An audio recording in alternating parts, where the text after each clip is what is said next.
Hi, it's David from DNA Father & Sons Electrical, your local electrician in Corby. Today's video I'm going to replace this pull cut switch, but before I do that we need to kill the power. So let's do that.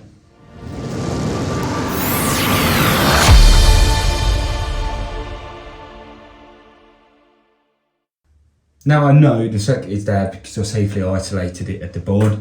So this is a 2-screw type of pull cut switch. So all we have to do is remove the screws.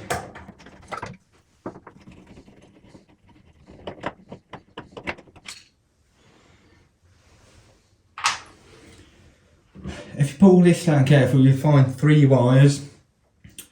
In this particular installation, we have a brown conductor, that's our live conductor. We have a blue with a brown sleeving, that indicates that is our switching live to the light. And then we have a copper conductor with a green and yellow sleeving, that is our earth conductor, or CPC. So if you have an older installation, these colours might be different. If you have a pre-2004 installation, then these colours would be red and black, with a red sleeving or with a brown sleeving, depending on when the last switch has been installed. So what we have to do now, we need to unscrew the terminals and remove the head of the switch. The second part of the switch would be the base. That's also held by 2 screws, so I'm just going to undo them.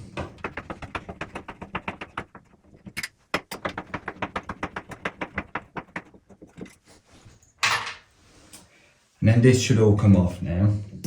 Just pull the wires out.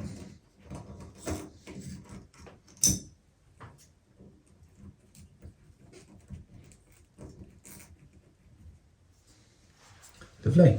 So we've been left with 2 wires in, 3 wires in here, 1 cable and 3 wires. So just going to get the new switch.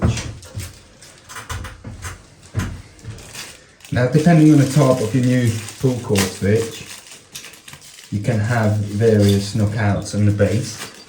Okay.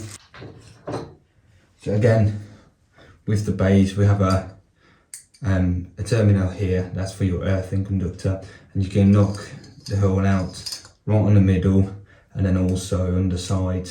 Okay. So depending on where your cable comes in, we have to knock the hole out now.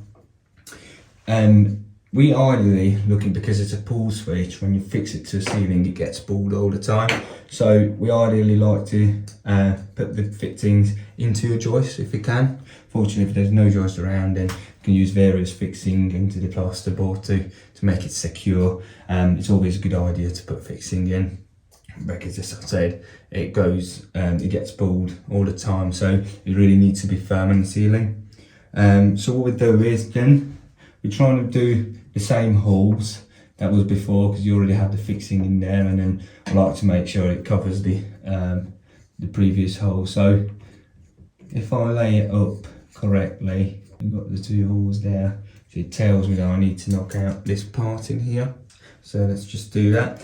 So it's very easy, it makes it tin, so you just put your screwdriver in there.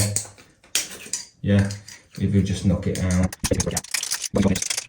All like so. Okay. Put our new cable into the knockout.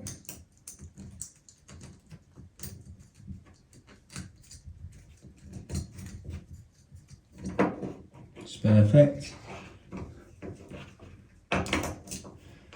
And then you have the holes for the screw. Just going to fix the new base into the ceiling by putting the screw back.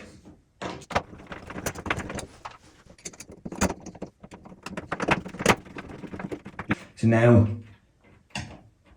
you need to be careful when you're terminating these back. You need to check the ends to make sure they're not worn out, because when you tighten it with a screw, it can press on the copper, so it could become very weak and just snap off basically.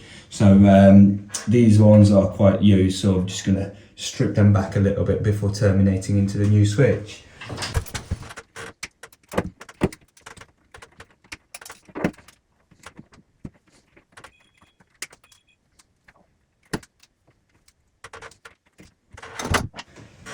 very first thing, I'm going to terminate the earth cable into our earthing terminal inside the base. You'll find 3 terminals. So we have a terminal that's called common, we have a terminal that's called L1, and we have a terminal that's called L2. Okay, so our brown conductor, our brown cable, or red if you have a pre-2004 installation, goes into our common terminal, and the other one, now in this case the blue with the brown sleeving, or if it's an older installation it could be black with the brown or red sleeving, goes into our L1.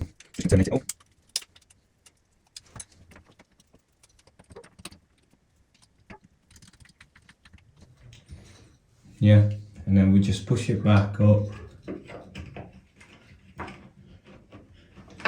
and then we're going to put the two screws in.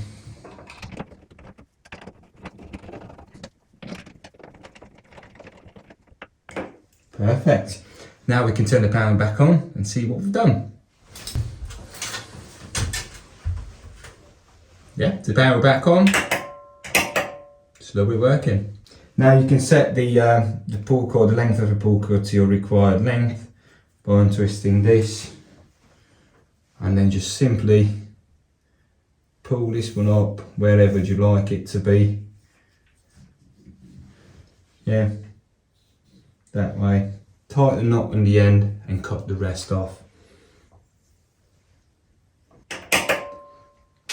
I hope this was a helpful video for you. If you haven't already done so, please subscribe to the channel and click the like button for more. Thanks very much for watching. I'll see you on the next one.